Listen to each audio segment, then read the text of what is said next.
welcome to Tome of Uselessness. I'm Devin. I'm Dan.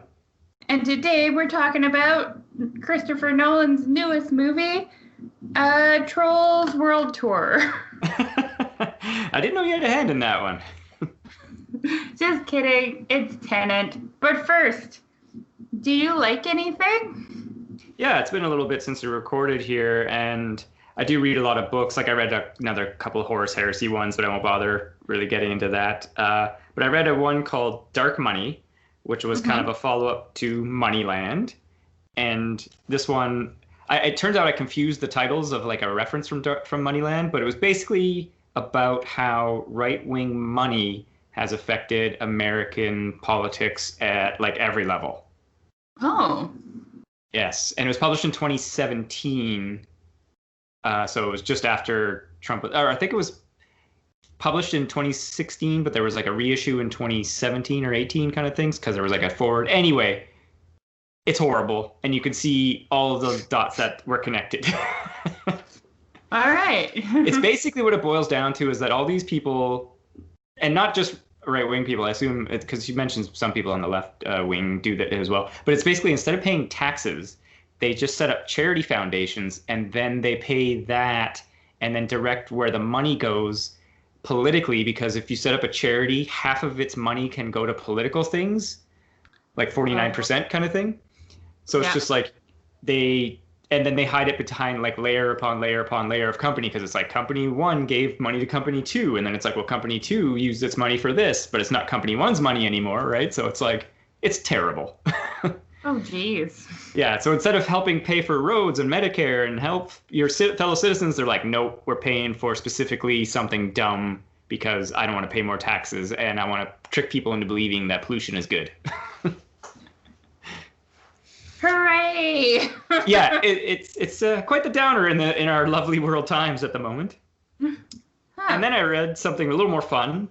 I didn't know that the movie Logan's Run from the 70s was actually based on a book. Oh, really? Yeah. And then it turns out there's a trilogy of them. So I read all three of those. Oh, nice. Yeah. And so it was kind of cool because they talked about doing a Logan's Run like remake for, the last decade. And of course, because the movie was made in the 70s and the book is written, it's a sci-fi book, and the book has a much grander scope. And I was like, they could do a remake of this and do it closer to the source material because they can make it bigger and grander than they could back in the 70s, right? Yeah, the movie from the 70s is so boring. No, it's not. It's really good. No, it's not. It's bad. You got to think that movie came out before Star Wars. Like, so. Yeah, it was really boring still. No, but like for the miniature and the effect work and everything that they get in there for being pre that big, sci-fi watershed, it's solid. Solidly boring. Anyway, the three books were quite interesting. The third one I didn't like as much because I think it was written far later. But the first two were written by like the same two dudes, and the third one I think was written by one of them at a much later time. So the first two were really cool, where it's like, yeah, him going on his run, and then in the second one it's like he has to come back and like face some of the things from the past. And the third one involved like aliens in a parallel dimension, and I was like, okay, this isn't as fun. No, yeah, fair enough. Yeah. But that was it for me, really, aside from the movie we're about to talk about, after you tell me about some of the things you've enjoyed. So first I'd like to talk about Bill and Ted's Face the Music. Oh, yeah, nice. I rented it on the PlayStation Store, and I really enjoyed it because it was a wholesome, feel-good movie. I don't know, there's nothing bad. Okay, it looks cheap because it was, I guess you could say there's flaws in it, but on the whole, I enjoyed it, and it was a nice movie to watch where nice people do nice things. Yeah, I heard Alex Winters steals the show. Oh, he's great in it.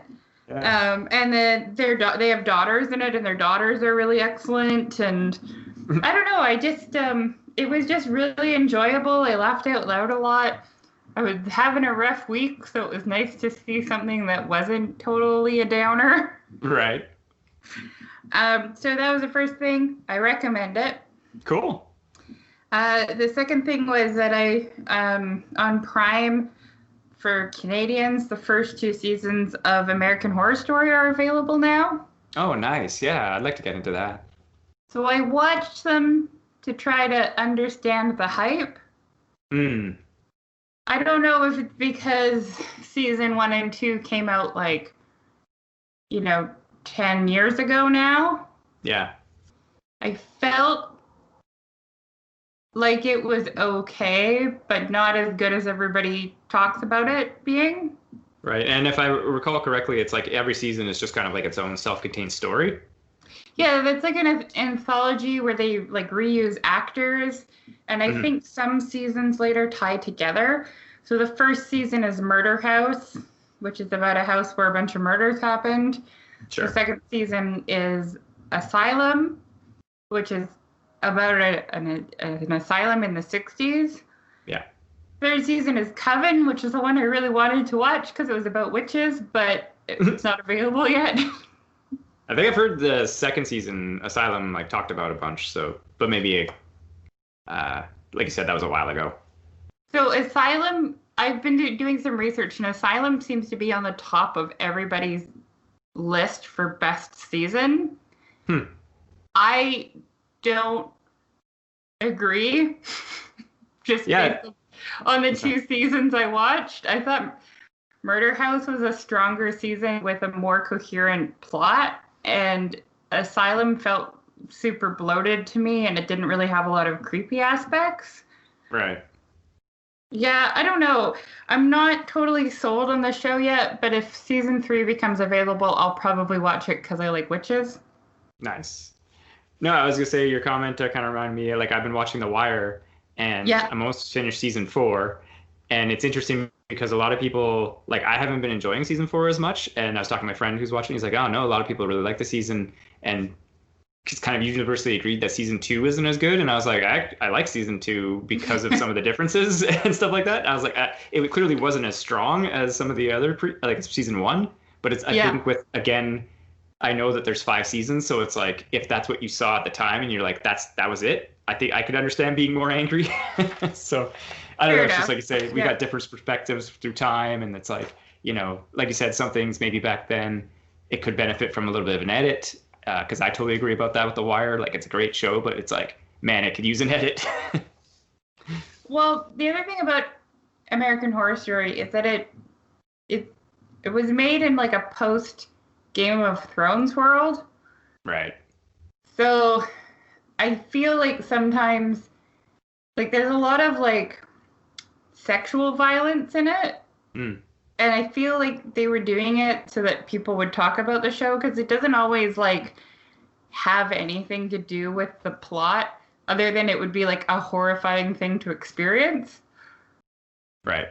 So I don't know. It's just a time thing, right? It's stuff that, when you rewatch a comedy from the year 2000 and you're like, why? Why are you like this? But it was funny at the time. Sure. And then the other thing I really wanted to quickly touch on was that the You're Wrong About podcast did an episode on the book The Stepford Wives. Right. I think I'm almost up to that. Oh, nice. Well, anyways, it made me want to rewatch this 2004 Stepford Wives with Nicole Kidman and Matthew Broderick. That movie does not hold up, and now that I know some more about the book, it is a terrible adaptation. Yeah, I haven't actually seen that movie at all. I didn't see it when it came out. So there was one in the 70s, and then they remade it in 2004. I haven't seen the one from the 70s. In a nutshell, Stepford Wives is it was written by the same guy that wrote Rosemary's Baby. Mm-hmm. And it's about the theme is women feeling overwhelmed and out of control, and that their husbands would just replace them with a robot if they could, kind of thing. Yeah. And in the 2004 version, spoilers for a movie nobody cares about. Yeah. It's kind of flipped to be like women Aren't they being purposely replaced, like from the trailer anyway, if I recall? They're just like, you can replace your wife with a robot or whatever. No. It's definitely not a horror like the book is supposed to be. It's Right. more like a comedy, like a romp, I guess.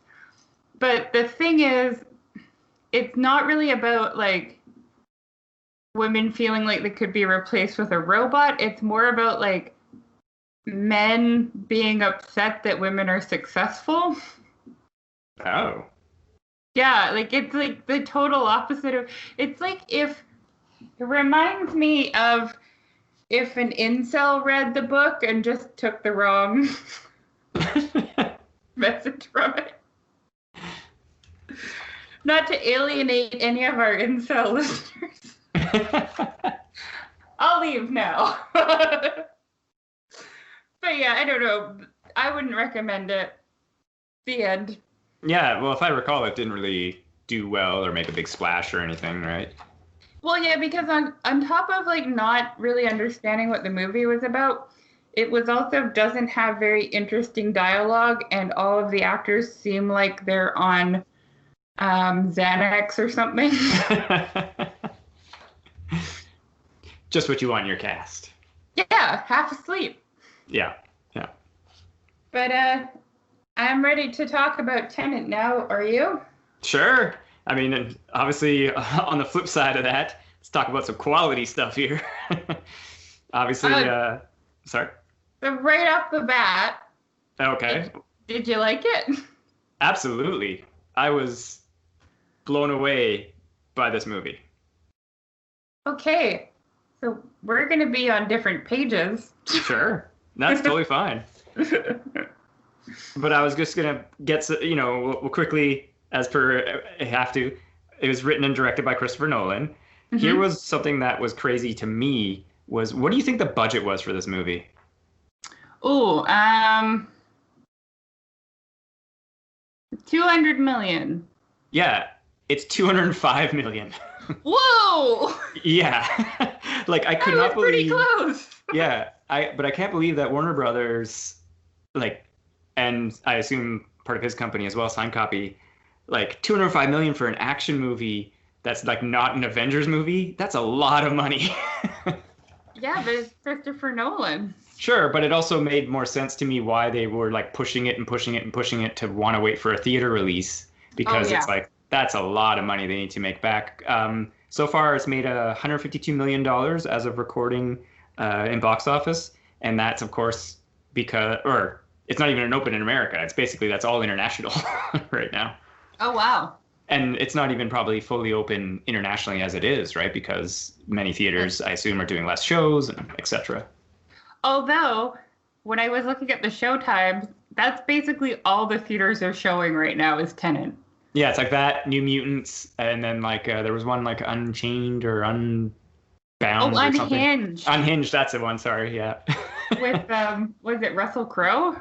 Yeah, I think. It looks so bad. Sure. But like I said, so at least fortunately, like it doesn't seem like they had to spend as much money on marketing, so maybe they can recoup a bit there. Yeah. Because there was a pandemic. But sounds like it. So you didn't enjoy it as much. Well, here's my thing. Okay. I could not tell you what this movie was about. Sure. Because I couldn't hear any dialogue. Yeah, so, when I saw it, oh, sorry. I know that they were yelling about the algorithm at one point towards the end. Yeah. But I couldn't hear anything because the music and the background noises was so loud and the talking was so quiet. I'm like, did he do that on purpose because his like premise didn't make sense? Yeah, when I saw it as well, I thought maybe it was just some either the theater's sound settings weren't correct, or because I did miss some lines of dialogue, but it sounds like I caught a lot more than you did. I missed like 90% of the dialogue. Yeah, which is too bad because it because here's something I was gonna say, or at some point, is that like the construction of this movie is pretty hilarious to me. Like it's obviously well constructed, but it's like heist to exposition scene to heist, and with no kind of like you know, in a lot of heist movies, you always get like, here's what we're gonna do and here's the plan, but they always take out a little bit, so you know it's kind of surprising. Here it's like, you know, there'll be 5 lines of dialogue. He's like, okay, we're gonna do this thing. I need some trucks, and then blam, they're just doing the thing. You know what I mean? Well, I think I would know what you meant if I could hear any of the dialogue in it. Sure. Well, that's very odd because, like I said, there was definitely some of the dialogue was difficult to hear in some of the action sequences, which of course is, you know, majorly in the end. But I still got it in a sense. Nolan's movies are cleverly constructed, but he definitely still points it out and spells it out on screen for you about what's the premise and what's happening. This movie could have really benefited from subtitles because I didn't know what was going on. Yeah, that's unfortunate because it was pretty cool what was going on. But like that aside, I thought the fight choreography was really great. All of the actors seemed like they were doing a good job, but I don't know because maybe they were talking about something completely different. And the visuals were really cool, and the effects were really cool, especially since most of them were practical. I think it's like almost all of it is, yeah. Yeah, if I had to tell you what this movie was about, I know that they were worried about the end of the world. No, the end of something. Yeah. The end of time, maybe? Well, definitely the end of the world in our current time. And then there was an algorithm that I thought an algorithm was not a physical object, but in this movie, it's like a box. Well, yeah, it's like I was going to say like a Voltron, but yeah, it's like something you put together. Yeah. Okay. Yeah. The main guy was mad a lot. Yes, he was. I was going to say, yeah, we could go through the cast as well at one point. The lady in it plays the exact same character in The Night Manager.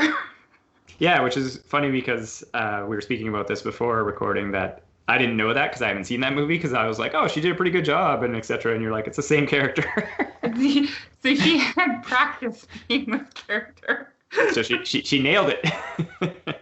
I know Kenneth Branagh. Yeah. And he was so funny. The bad guy and kind of cartoony a little bit. Yes. Like. Yeah. Yeah, he was definitely being cartoony evil, and it was funny the whole time I was watching. I didn't realize it was Kenneth Branagh until the end because I was watching and I was like, man, I recognize that guy, and I feel like I should recognize him from something. But he was putting on like, you know, vague Eastern European accent, so it was like. And then when I saw the credits, I was like, oh, Kenneth Branagh. I knew who he was immediately. Yes. Because he's your favorite. Him and I have beef. It was so funny because there was a trailer for Death on the Nile, and it has like voiceover, and I was like, wow, I was like, I thought it was trying to be like, you know, like the old school kind of thing where it's like, and then it turned out it was him as Poirot, doing the voiceover, and I was like, oh, that is a terrible Poirot voice. Isn't it? But do you know what the worst part is I'm gonna go see that because I love murder mysteries, and then I'm just gonna be sad afterwards. Yeah, I really like Death on the Nile, like the older version, so like more so than Murder on the Orient Express for me. I like Gal Gadot too, so. Okay. So let's just talk about the cast real quick, as you've mentioned a couple of them. You got John David Washington plays the protagonist. He is so good. Yeah, very good in it. And I really enjoyed it. Oh, that's the other thing. He keeps yelling about himself being the protagonist, and I'm like, that's kind of fourth wall breaking. Yeah, I know. Yeah, I thought that was interesting as well. Like, why are you doing that? This is Nolan right there. Like I said, he's spelling it out for you so you understand. He is the protagonist. He's the protagonist. Okay. Yeah. And as you said, you got Elizabeth Debicki as Kat. Robert Pattinson as Neil. Hey, he's got COVID now. I know. Unfortunately, I read that as well. But that Hopefully. means none of us are safe if vampires can get it. I know. And the Batman. Whew. And the Batman and a wizard. Yeah. So hopefully, he gets better because looking forward to that Batman project. Yeah, thoughts and prayers to Robert Pattinson. Yeah. As you mentioned, Kenneth Branagh as Andre Sator. Himesh Patel as Mahir, who was like the driver guy. Okay.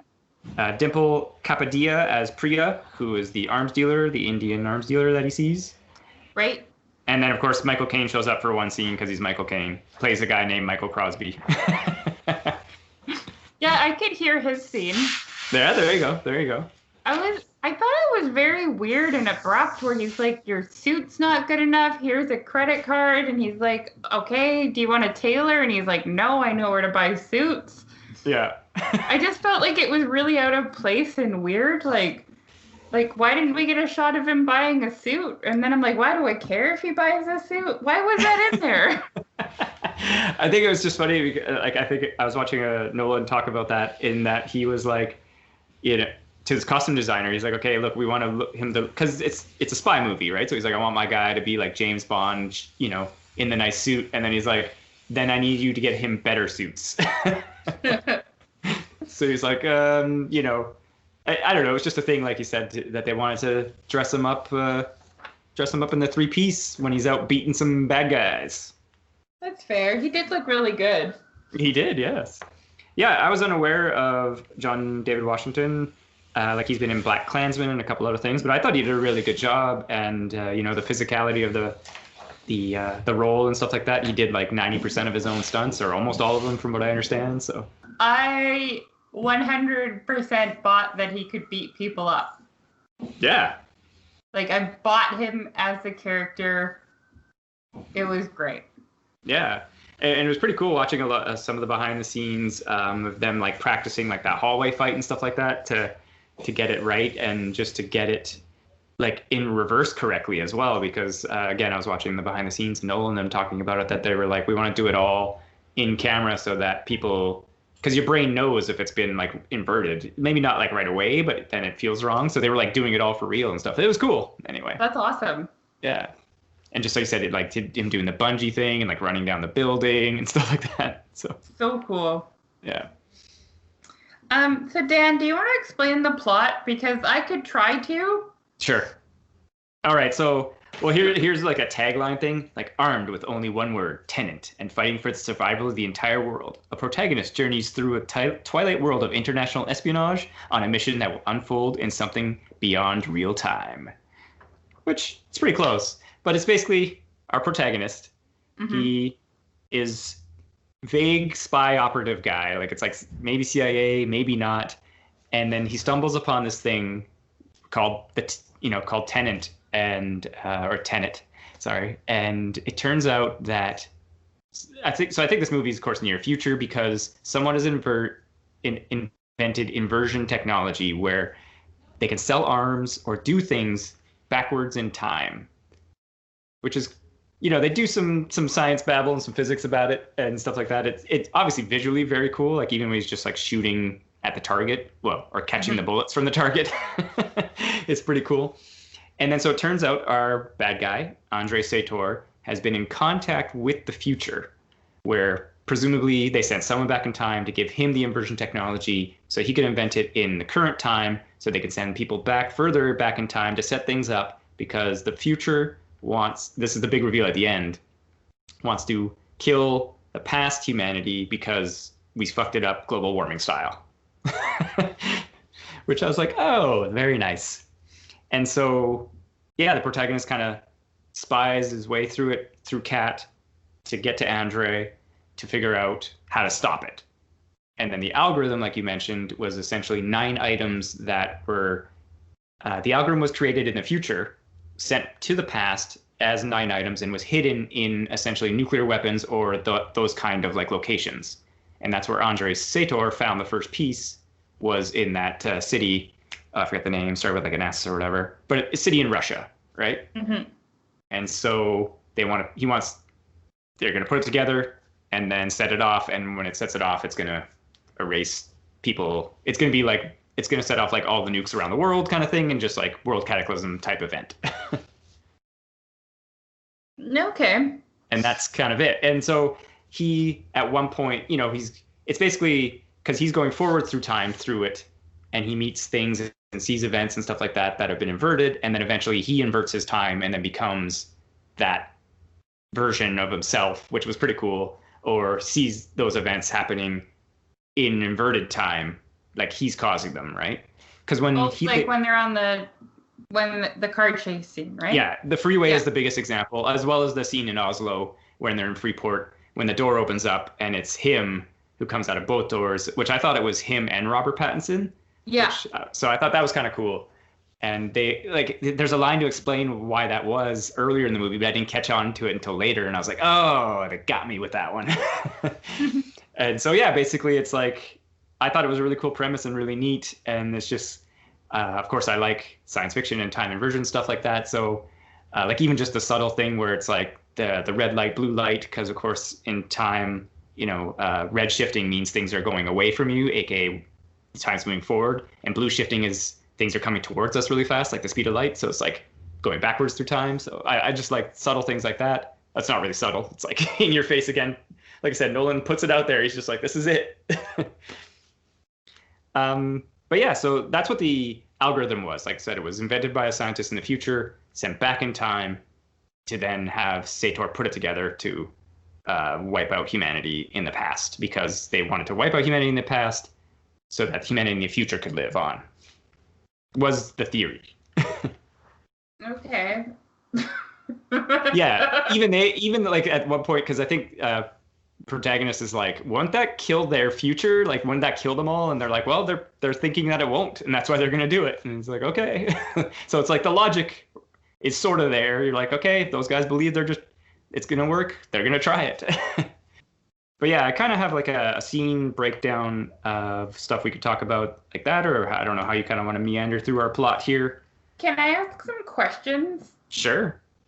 Okay, the rotating metal door in the airplane gallery? Yeah, in Freeport and Oslo. Was that a time travel machine? Yes, so it's not a time travel machine, it was a time like inversion machine. So it's like you go in one side and you come out and then you're running backwards through time. Okay. Yeah. So there was a few of them in the movie. Yeah. I just thought it was a door. And I'm like, what's going on? Yeah, see, and that's why, like I said, I thought it was a version of Pattinson and protagonist that came out of those doors, because like when we first see it, it's just they go in and then they're on either side and all of a sudden like two guys come running out of the door, right? Yeah. So I thought it was like a version of them from like the future, which technically was a version of the protagonist from the future, but I thought it was both of them. Okay. So yeah, there was a couple of the time machines throughout the movie, right? Because we saw that one in Freeport. There was the other one where they took Kat and she got shot.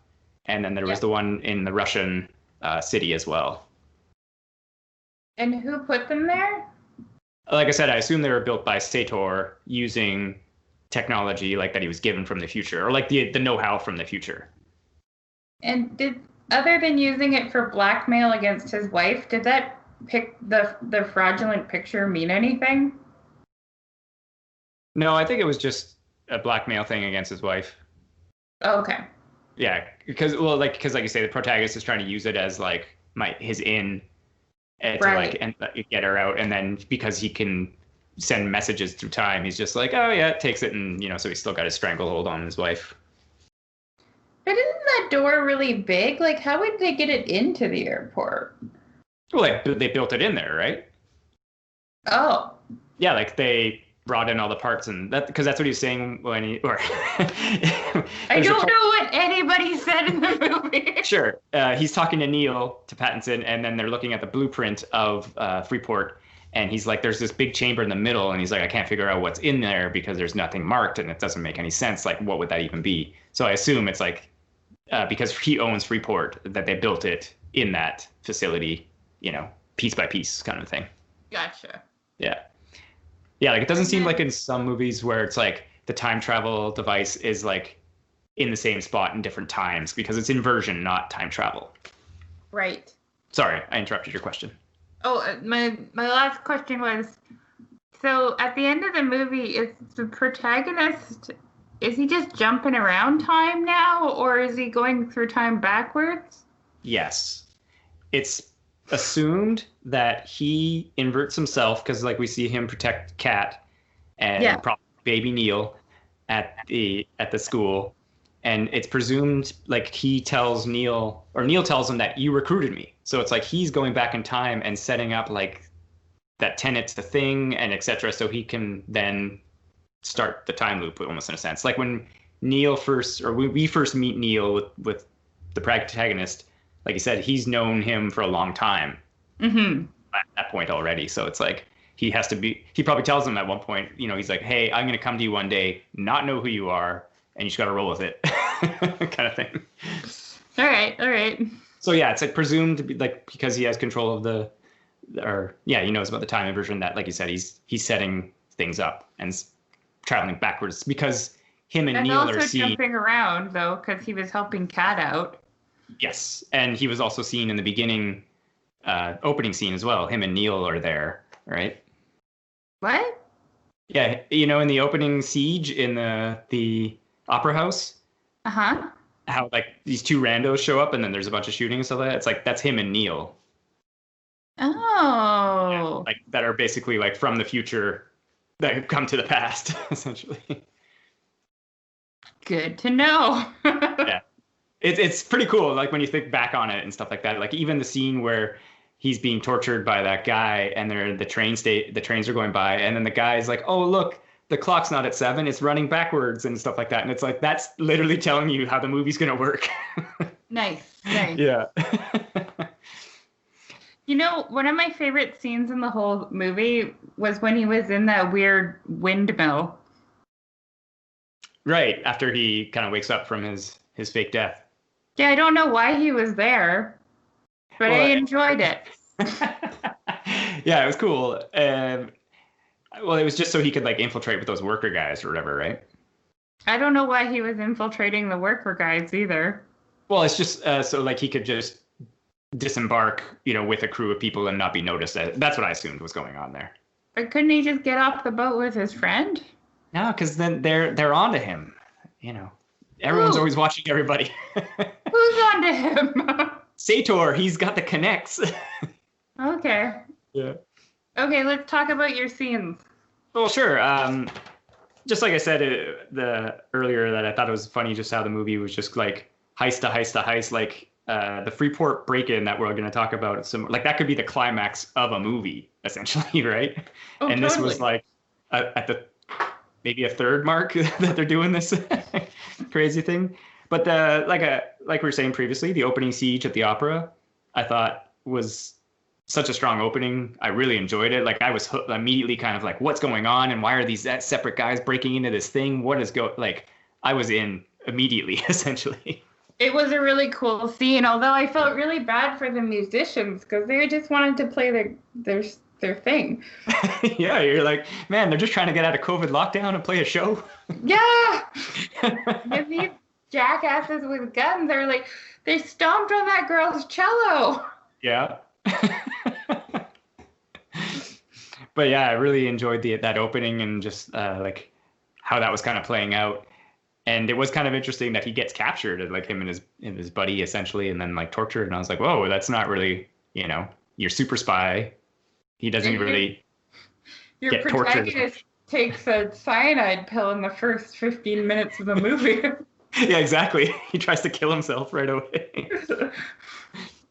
And then from there, he you know, he talks with that other guy, finds out about the Tenet, but he's just kind of like told, we don't know what it is, and you got to figure it out. And then from there, when he goes and he meets Robert Pattinson, and then they're going to bungee up to the arms dealer.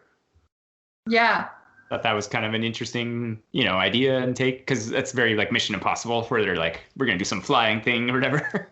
Oh, yeah. It doesn't seem practical at all, but it is very cool to watch. Pretty much. Yeah, because then they kind of like bungee up and then have their conversation and then bungee off. I liked the subversion of expectations by having the wife be the arms dealer instead of the husband. Yeah, that was cool. Yeah. Yeah, and from there he meets Kat, and he tries to set this thing up with about the painting and stuff like that, and then I guess like rando goons are just like, well, you can't be talking to boss's wife, and they try to beat him up, and then there's that fight in the restaurant was really cool. Yeah, I liked the kitchen fight was good. Yeah, it was just so funny because it's like you're like, okay, he's obviously going to try to fight back, or I thought for a second maybe he wasn't going to, just to like maintain his cover kind of a thing. Yeah. But he's just kind of like, nope, and then then he cheese graters a guy in the face. Oh, I know. As soon as he had the cheese grater in the hand, I was like, oh no, this is gonna hurt. I'm so uncomfortable. Yeah, it's like, okay, you throw some plates at somebody, fine, cheese grater in the face, bro. Yeah. This is what I was talking about. This is when the movie kind of like him and Robert Pattinson, Neil, they're gonna set up a heist to get into this Freeport location, which after reading Moneyland, it made me kind of chuckle because something like that I could totally see existing, because they're just like, it's a place where rich people store their stuff and it's not technically part of the country, so they have to pay taxes on it, and then you just go like look at their paintings. And I was like, yeah, that's probably a thing.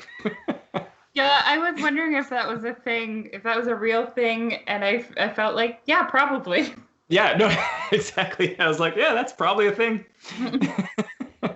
But the idea is that they come up with, and I think it's been in the trailer, is that he's like, you want to crash a plane, and he's like, well, not from the air. Don't be dramatic. But they're going to crash a plane into this building as the distraction to get into the Freeport. And I don't know if because you mentioned you had seen a behind the scenes like featurette about the movie before the movie came out. Did they talk about the plane crash itself? Yeah, they talked that they got a plane and they crashed it into a building. Yeah, which I love, because in the interview I was watching with him, he's like, yeah, we priced it out about like building sets and then doing CG and blah blah blah, and he's like, it pretty much was cheaper to buy a plane and crash it. And I was like, nice. And because I thought initially they're like, okay, crash the plane, cool, but then it's like, no. It's a big plane. It's like a 747. Yeah. Because it was funny. This made me think of you. I think I texted you about it, but in the movie theater, before Tenet started, they were doing like a mini featurette about Tenet, not the 10-minute one that I saw when I went to go see the 10-year anniversary of Inception. Yeah. But like a short one, and then the dude was like, come on, fuck you assholes, we're gonna watch this. Yeah. Like, oh my god, he's channeling Dan's inner rage. The revolution is starting. No one wants to see this crap anymore. I want to go in not knowing. They should show the featurette after the movie. Exactly. I was hoping that it would be there, because I stayed till the end of the credits and I was like, oh, I wanted to watch that featurette. Oh. Yeah.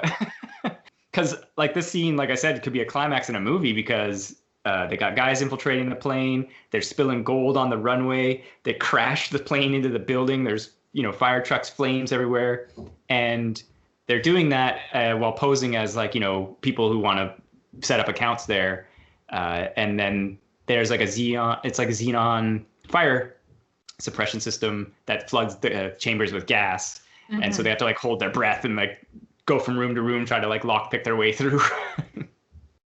Yeah, it was an intense scene for sure. Mm-hmm. And then it culminates when they get to those separate sides of the room. And like I said, that door opens and then just a man comes jumping out at the both of them. I have a question. Sure. The gold that spilled on the runway. Yeah. Was that the special inverted metal? I don't think so. I think it was just some rando, because I think they mentioned it that it's like a cash, conversion system shipment that they do every month or whatever. And so it was just like. But later, Kenneth Branagh gets a duffel bag full of the same gold. Oh, I don't know. On the boat. And then he punches the guy with it. No, that wasn't gold. That was, it was like plutonium or something. Because it was like, yeah, no, it was a long thin bar, not like like the square cut gold bar. But It it was was more, a gold color. yeah, That it's was because Why it's did just he have plutonium? What was that for? he's just a random, he's an arms dealer man. Oh, this movie is confusing because I couldn't hear anything. I thought it was gold. No, because they say it that he's like, oh, this is like my plutonium shipment from like the Russian city or whatever kind of thing. Hey, that would have been like fantastic if I could have fucking heard anything of this movie. Yeah, it's very unfortunate that you couldn't hear the I dialogue. couldn't hear anything. But yeah, the Freeport sequence, like I said, was really great set piece, and then the fight sequence that follows is of course really good, and it messes with your brain because one version is inverted and one version is not, and so he's like trying to fight each other, and they're throwing punches backwards and flipping all weird and stuff like that. The gun keeps on like flying away and then coming back at different times, even though no one's touching it. So all those like touches were great, right? Oh, totally. Yeah. Yeah, it looked really cool. Mm-hmm. Yeah, and then so like I said, this movie just goes like heist to heist because then they're like, okay, we're gonna break in and steal this thing that Kenneth Branagh wants, which is, he goes and he meets Kenneth Branagh and there's some dialogue and threats and etc. and stuff with the wife. But then there's another heist where he's gonna steal something from a truck. Yeah, for a person who doesn't really enjoy car chase scenes, I enjoyed this. Yeah, it was pretty cool. I liked the idea of it because like he does like almost like the Dark Knight where they're just like, okay, there's gonna get some trucks and stuff like that, but then they sandwich the armored truck so it looks like it keeps on driving down the highway. Yeah, that was Like great. They just they totally block him in, mm-hmm. and it was tense watching him on the fire truck with the ladder. Yeah, it was cool. Yeah, and like you said, when he's setting it up, he's just like, we need 4 trucks, and one's got to be a fire truck. And then, like you said, then they're just like, do, do, do, do, do. He's like on it and blowing up, an entrance into the car. And like you said, this is when the inversion really starts to, we start to see more of it in a greater sense. Wait, pause. Sure. I thought they were stealing plutonium from the truck, but then it turned out to be the algorithm, right? That's correct. Well, then why would Kenneth Branagh have a duffel bag full of plutonium if he needed plutonium? No, that's just plutonium he's getting from his Russian city to like fund his stuff or whatever, right? Like that's just regular business. This other. Well, why would he need more plutonium? I think because the plutonium, they mentioned it specifically as plutonium-241, which is a higher weapons grade plutonium. Oh, okay. Yeah, it's like, a specialized plutonium. No, and so like I said, it's not actually plutonium at all. It's the algorithm, which is a box. Yes. Which I thought algorithms were like not math formulas. I thought it was like a math equation. Or like a computer program. That's what I kind of almost assume. It's like every component is probably like a computer that runs like, a program, and then it's like it's gonna end the world. But like, I don't know, like okay, can I just, this is a side rant. I feel like whenever movies put in the word algorithm, it's just because they like know that the general public is familiar with the term algorithm. Sure. So they throw it in there because then they're like, people know that word, but they don't really know what it means. So they'll like this. Yeah, or the word's applicable to so many things, right? Yeah. Because there's algorithms, like I said, in math and science and programming computers. There's algorithms in just like sorting things. There's algorithms in like everything. Essentially, life is an algorithm, right? Like. And so is a box. And so is the box. Well, it's part of the algorithm. Yeah, because now there's 9 boxes. Yeah. Okay, let's move along with your scenes because I have so many questions about the end of this movie. Okay, sure. Does the top stop spinning? Is he in a dream? It's the ring you got to look at. So, yeah, I really like I said, this is when we start getting some more elements, and Sator's there, and he's got his wife hostage, and basically it's like it's inverted because after he gives the box over, it kind of doesn't end up in the car because of time inversion. Mm-hmm. And then he gets captured by Sator and it's Sator and his wife, and then they do an interrogation where he's on one side of the time device, and then Sator and his wife are on the other side. Cat, sorry, and it took a second to understand that they were talking backwards, and then they were like playing through that recorder. It was just really weird, but works obviously through the movie. Yeah. Yeah, and so he shoots his wife. The protagonist goes after him, and this is where he becomes inverted, and then things start to go crazy. Yeah.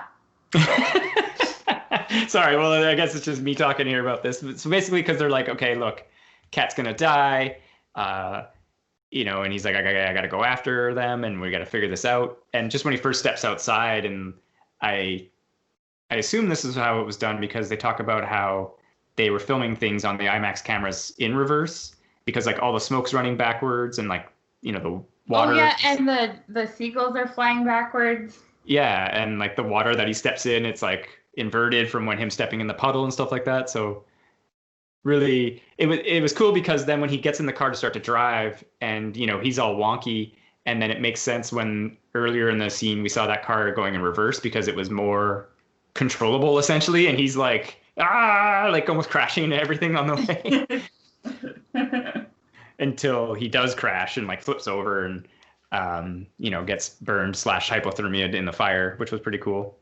Yeah, I liked that. That was cool. Yeah. So like I said, that was a really cool just sequence of events where it was like we saw all these things, and this is when the movie started to get closer together, where the time inversion, because then it was like we saw the scene, interrogation scene, and then we saw the inverted scene right after it. So it was like, holy crap, all that stuff was happening, and like it's like you could see it all almost immediately afterwards. Yeah, it was really cool. Yeah, not like, because then later they go back to the Oslo Freeport, but now they're the inverted ones, and then this is where he gets the fight scene again, but it's now he's the other version of himself, right? Do you think Nolan's been writing this since Memento? Apparently, he has had this idea for a long time, and I think he said it's been about 10 to 6 years, I think it was. Because to me, it had strong Memento feels to it. He does say that in the interviews that I've watched with him, that he's like, I've had this idea. Essentially, he's like, the bullet inverting into the gun has been the genesis of this movie since Memento.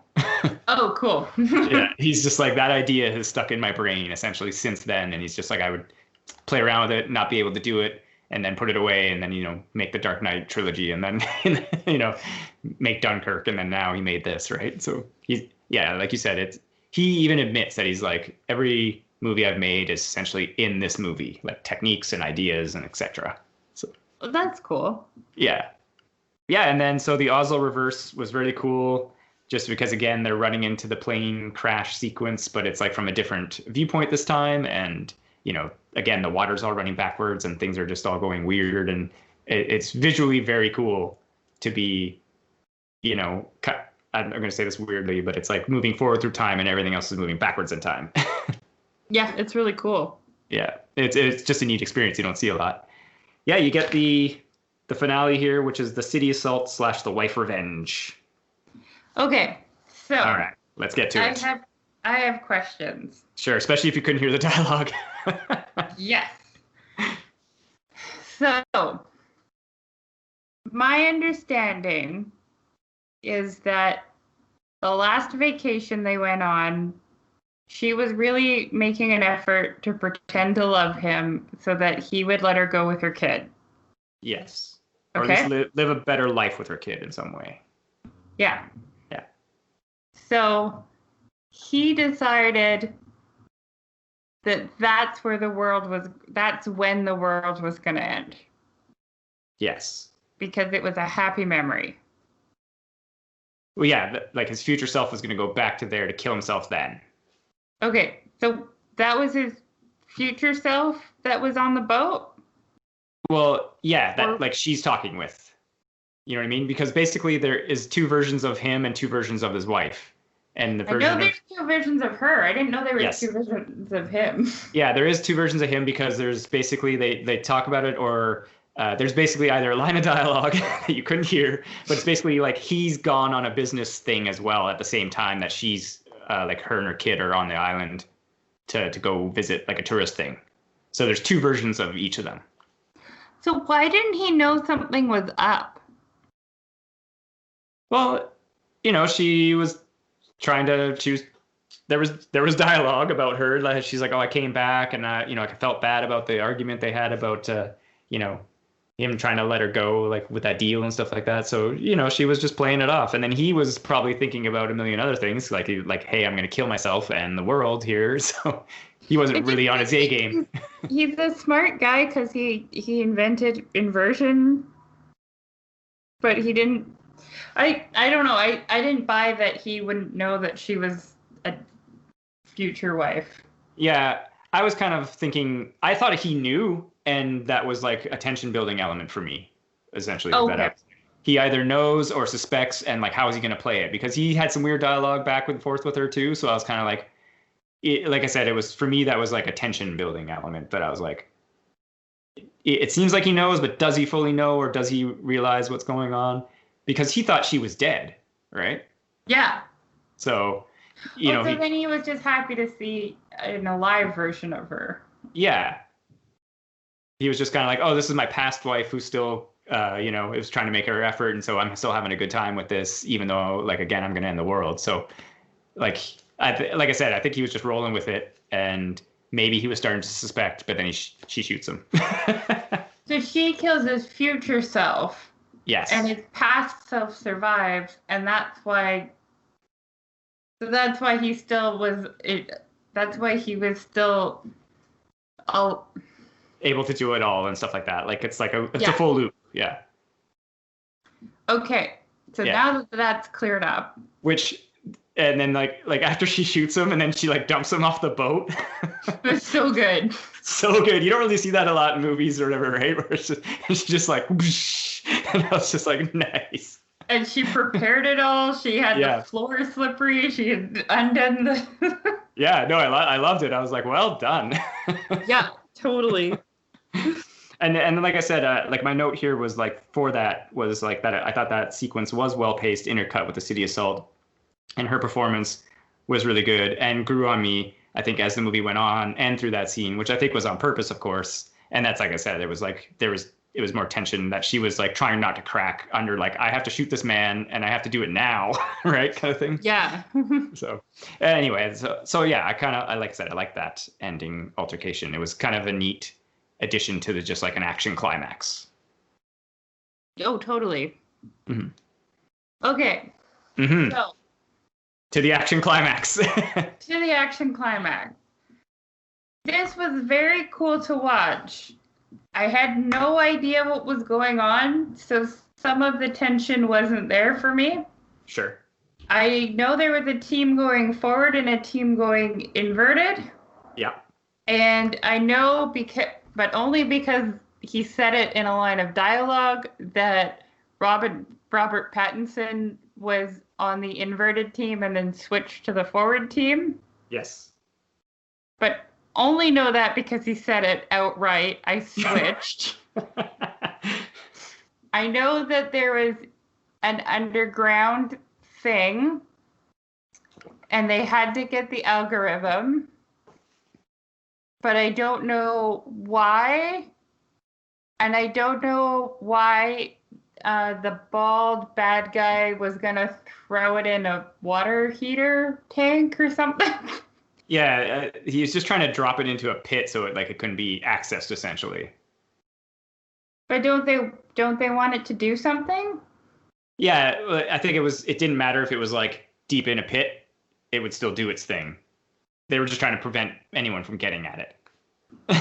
Because there's dialogue to explain that when Kenneth Branagh kills himself, he's basically like dead man triggered, hooked up to the algorithm.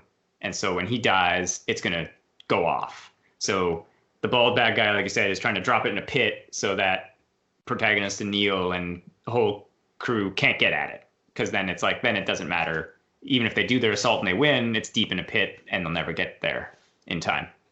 Okay. Yeah. Okay. Yeah, so it's like he was just trying to play for time. He's just like, it doesn't matter if it falls in that pit, then no one can get at it. And of course, they're trying to prevent that and get at it. So if there was a dead man trigger, then why did she shoot him? Well, that was part of the coordinated dialogue that they were like, we're going to do the assault, get the device, disable it, or just, take it apart. You could kill him, and there'll be a signal to let you know that we have the device and you can kill him. And then that way, world won't. Oh, that's why he had the flare gun. Correct. So she gambled essentially by shooting him because the flare gun hadn't even gone off yet. Yes. But she was running out of time because she was coming back past her, and Sator was probably going to be there soon too, right? So she gambled essentially. Oh, okay. Yeah. Okay. See, I thought that was past Sator the whole time. Right. I was very confused. No, like I said, it's there was some dialogue and stuff like that, and again, if there was difficulties, which is too bad, because if there were subtitles, I would have been okay. Yeah.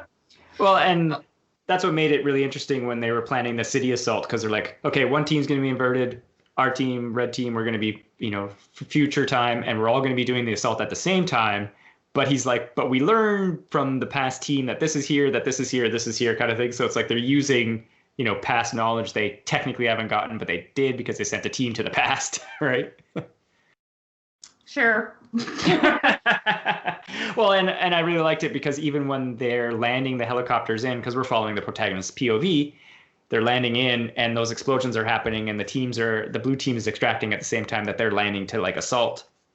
Like you said, it was visually very cool that it was it was all happening at the same time, even though, it was the same 10 minutes of time.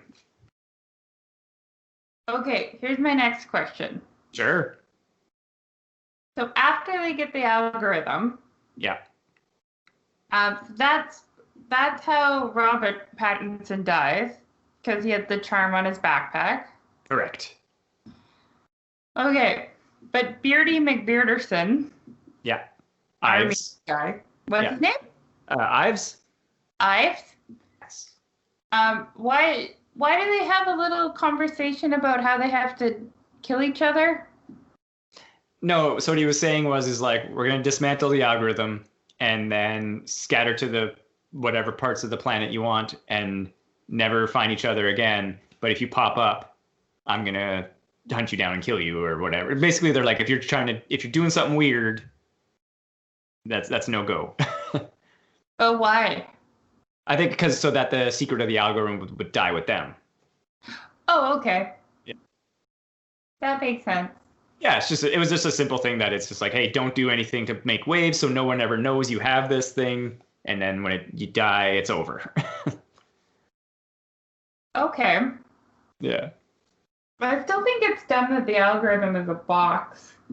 Yeah, well, it's all 9 pieces together. I guess they could have called it something else, but I think they just used it was like coded language that it's just like, it's the algorithm. It's kind of like in Mission Impossible where they're like, it's the rabbit's foot, right? In Mission Impossible 3, I think it is. 3 or 4. Why do you think is Mission Impossible 3 where they fight each other on motorcycles?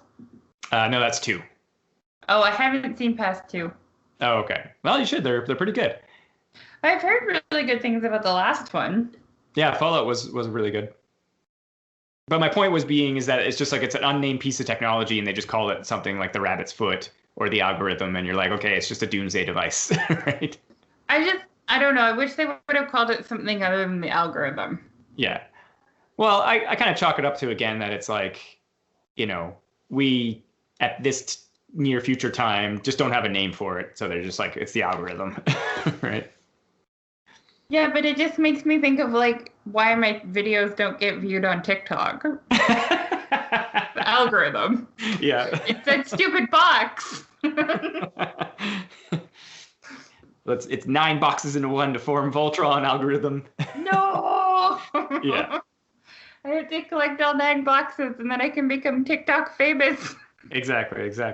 I don't know. Like I said, I thought, visually super cool. neat ideas. And then I thought it was kind of touching at the end where Neil's spelling it out. He's like, no, man, we've been doing this for a long time and everything. He's just like, and I was like, oh, because we know Neil's going to die when he's like, I'm going to go back in so I can open that door for you. And you're like, no, Neil, don't do it. Don't do it, Neil. But if he doesn't, we're screwed. Yep. Yeah. So I don't know. Yeah, like like I said, it was very cool, very visual, and just like, again, great effects, and they're blowing up buildings and then inverting walls and, putting them back together and stuff like that. So again, you just don't see a lot of that. It does say something about the filmmaking that I couldn't hear like 90% of the dialogue, but I still enjoyed the movie. That's true. I mean, I watch a lot of movies on mute, and I find that's a good barometer that it's like, if I still enjoy this, I'm still, enjoying it, as it were. Totally. But it is too bad that you couldn't hear all the dialogue. Yeah, I think if I could watch it with subtitles, I might enjoy it more. Yeah. Or like I was saying, if you're watching it on like a sound system that you could control some of the levels, that maybe you could turn some stuff up and some stuff down. Yeah, that'd be good, because it was just so loud. Did Hans Zimmer do the music again? No, different person this time. Oh, interesting. Yeah. It's a good soundtrack, though. I really enjoyed it. I don't remember it at all. There's nothing wrong with that. I mean, it's just there to enhance the movie, not to take over. That's fair. But like when you think of Inception, you think of... Sure, but that's because that was in the trailer and then got played 10,000 times. Like, and then every movie through a decade after it used it in every trailer. True. I don't blame them for making and using that foghorn. I blame everyone else for using it afterwards. Because you're right, it was that deep, like even when that facility's collapsing and it's just like dun dun, and they're doing the kick and it's just like heavy organ. I mean, I love it. Don't get me wrong, but it's just like that really got reused and recycled a lot. Oh yeah. Yeah. That's why I like Interstellar's soundtrack a lot as well, because it has a lot. I still haven't seen Interstellar. Oh man, it's so good. It has a lot of like melodic organ and stuff like that, and then a lot of silence when they're in space, which is what you'd hear nothing. So there's just like this crazy visual going on and no sound. When I was in theaters, it's just so weird when there's that absence of sound. Yeah, I remember I was watching The Ring 2 and at a screening, and the sound wasn't working. And it was the creepiest part of the movie because they were just sitting at the breakfast table talking and then there was no sound. I'm like, oh shit, something's about to go down. But it turned out that the print just wasn't built properly. It somehow made the movie better. Yeah, I'm like, oh man, all filmmakers should watch their movie with a poorly constructed print. I'm sure they do. And then, the code of the movie, like we were talking about previously, is that he gives Kat a phone before they go on the city assault. And he's like, if you ever feel something weird, because this was something I liked about our character, the protagonist, was that he was trying to protect someone in a situation that was terrible and not just be like, she'll whatever. Like, I'm just using her to get to Sador and it's over. Yeah. That he cared. And he's just like, gives her a phone and he's like, just call it, say the location, and then just move on, like never look back kind of thing. And then it's him, he shows up and he kills the Indian arms dealer, Priya, and her husband. And I think it's implied that her kid is Neil. But anyway, I think that's just Neil? Robert Pattinson. Oh, really? Yeah, I think because if you look at his hair, it's like he's got that shaggy-ish, dirty blonde hair, and he's British, and so she... Stuff like that. So I think there's some hints anyway. But he's really white. So is she. Wait, no, like, who? Kat. Not oh! John Davis. Yeah. I thought you meant the Indian woman. No, sorry. Not her son. Kat's son. Because, she's all like, I'm doing this for my son and blah, blah, blah. And she mentions her kid several times. And we see him a few times. And like I said, he's just like, little... dirty blonde child. Oh, so Neil is like, oh. I think, again, that's just like, that's something you could read into that you're like, it could be her kid. Interesting. Because he knows like so much about everything, and he's like, oh, I'm a physicist, blah blah blah. But it's like if he's probably a physicist from the future where we know more about physics, right? So it's like, again. But like, why isn't he warmer towards his mom then? I don't think he ever meets Kat, or does he? Well, they're in the freight. Oh yeah, right. They are. Yeah. I don't know. Maybe he didn't want to like tell her and then cause a weird freak out. Yeah, fair enough. Because they do talk a little bit about some time travel rules where they're like, hey, you can't touch yourself because otherwise you'll like melt and stuff like that. So maybe, again, maybe our protagonist was like, look, you can't ever tell her that she's your mom. I don't know. Like I said, that's one of those like things where it's like, you see it on like a Cookplate article that it's like, it was in front of you the whole time. Oh, like on an article that has big red circles on it? Oh my God, so many circles. So many big red circles and arrows. Yes, definitely. Again, I think that's the implied, but it's not told to us in any kind of way. It is, like, I know I said this to you through text, but I want to say it to our audience as well. Mm-hmm. It is remarkable how similar Kat's character is to the character she plays in The Night Manager. Yeah. And how long ago was The Night Manager, if I may ask? I believe it came out into 2016. Okay. So a few years ago. Yeah. So in The Night Manager, she plays an arms dealer's... you know what? She might have just been his girlfriend. But an arms dealer's partner... Yeah. Who is forced to stay with him because it's the best thing she can do for her son.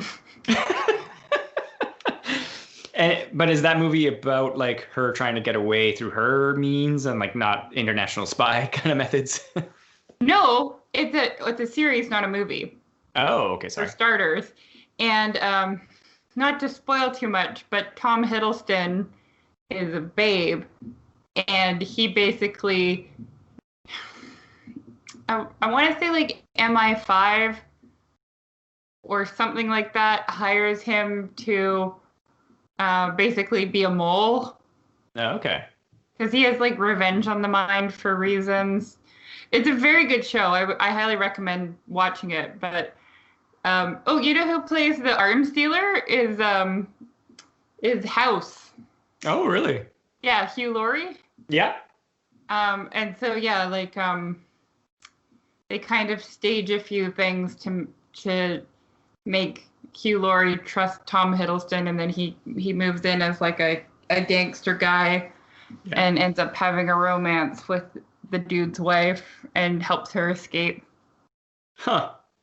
It's a really good show. It's like you know what? It's a very Dan show. I feel like you would really like it. Cool. No, and I was gonna ask because like you said, this is a show, so it's like 6-8 episodes, 10 episode kind of thing from like the BBC or something. Yeah, I feel like it's like 6 to 8 episodes.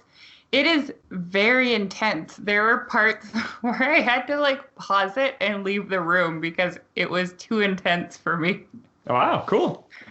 Because it like ratchets up the tension like nobody's business. Like it was really good. Cool. Well, something else to recommend from the show then. Yeah. And she plays the exact same character. So if you like her in Tenet, you'll like her in The Night Manager. Yeah, it's funny, like, because she's been in a few things, of course, and like was unaware that she was in that because I thought she did a good job in this movie. She was also in The Man from U.N.C.L.E., which I haven't seen, but you really liked. Yeah, no, she was from that. She was in Guardians 2, of course. Oh, as the Gold Lady, right? As the Gold Lady, yeah. Yeah, she's pretty good. Yeah, no, and like I said, I thought everyone in the cast was really good in this. Did their job really well. I just thought it was funny because she even has like the same haircut in The Night Manager. Well, I mean, he's British, and he's just like, it's a good British haircut for her. Give it to her. There you go. Yeah. No, like I said, I was totally unaware of that, and then until you were telling me that she has had the practice at the role. That's right.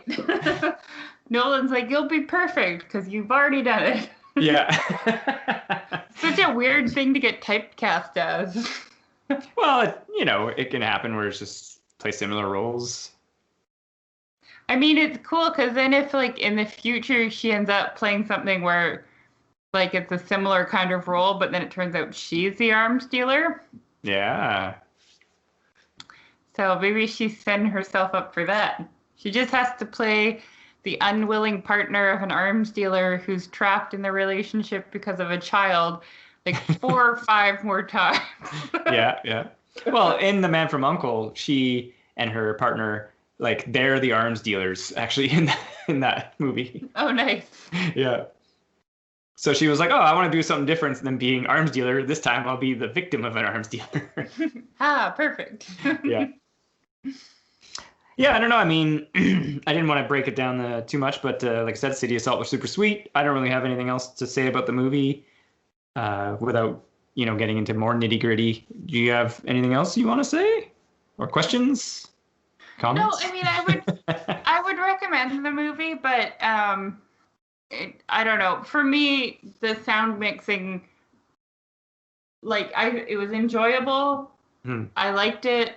I had a good time watching it. I wasn't bored, but the sound mixing really just tore a big piece of the movie out for me. Sure, absolutely. Yeah. The piece that it tore out was the piece that made things make sense. Yeah, and that's why, like, I do want to see it again, but I'm thinking I want to try to track down an IMAX screening of it because maybe the sound will be better for that because they have a different speaker system. Oh, that would be cool. Yeah. Where does Colossus still have an IMAX theater? I honestly don't know where there's an IMAX around us. I assume Colossus did, but I assume there's got to be another one close by. Like, doesn't Coquitlam have one? I don't think so. I know they have the VIP. Sure, everyone's got the VIP. Yeah. Yeah, like, I honestly don't know where there is an IMAX, which is too bad because, like I said, I think they have a better speaker system for that because of the bigger screen and stuff like that. So maybe the sound mix would be better in that because I did miss some lines of dialogue and then kind of had to like think about it again. And I was like, is this what they said or is this what he said? But fortunately, I was able to catch the majority of the dialogue. Unlike me. Yeah. So, I mean, obviously, like myself too, I would highly recommend the movie. I really enjoyed it. I actually haven't seen Dunkirk, which I know Nolan did, and does get a lot of praise. But this for me was Dunkirk either. Yeah, I've been meaning to watch it just because I was like, well, I really like his stuff, and like I was saying, just like the film technique and the technology he used, and just the way he did it, like 99% in camera, like it's so cool. Like even just when they're in the container ship and they're showing the water flowing backwards off the ship, like it's such a small visual, but it's it's so representative of like they're traveling backwards through time, and it just looks so weird, but it's so cool. Oh yeah. Liked it a lot. Same, but I would have liked it more if I knew what was going on. Yeah. Do you think Christopher Nolan's gonna listen to our review? I would hope so. Listen, Chris, get a better sound mixer. No, I'm sure it's mixed for like IMAX, and the theaters just couldn't handle it. Well, then he has to do a version for the place where most people is gonna watch it. Yeah, 35 mil or whatever.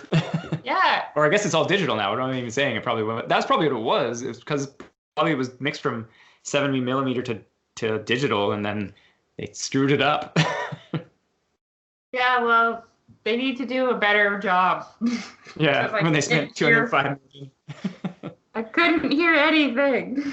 That's what's like I said. It's something like this. I would encourage people to try to go see it and stuff like that because it's something that, like, there's not many filmmakers like him. It's like him, Tarantino, and like Spielberg, and maybe one or two more, where it's like they get to do their thing and you get to watch it, and it's impressive, and they're trying to just like push a cool story, and it's a story they want to say or tell. Most of the time nowadays, of course, we get, and I'm not disparaging everything, but very much, committee movies or movies that are made to be safe and, for the general audience. And not saying this isn't for a general audience, but it's just like, what I'm trying to say. It's not an original kind of thing, right? It would be more for a general audience if we could hear what they were saying. Mm-hmm, mm-hmm. speaking of like filmmakers that don't really conform, the guy that did Being John Malkovich has a new movie out on Netflix. Oh yeah? Yeah, it's called I'm Thinking of Ending Things. Oh, dark. Yeah. No, I don't know. Yeah, I don't know. I think that's about time travel too. I don't know. Maybe we should watch it and review it. Who knows? Go see it if you can, and hopefully the COVID lockdown sucks less by the time you hear this. If you can't go see it, then you should rent Bill and Ted's Face the Music because it's pretty good. Yeah, it'll feel good. Another time travel movie. Yeah, there you go. Okay, so if you like this podcast, you should rate and review us on iTunes. We're on social media. We also have a website, tomeofuselessness.com. We have an email, tomeofuselessness@gmail.com. We'd love to hear from you and get your suggestions for episodes, or you can tell us why I'm wrong about not being able to hear dialogue. It was just be Devin get a hearing aid.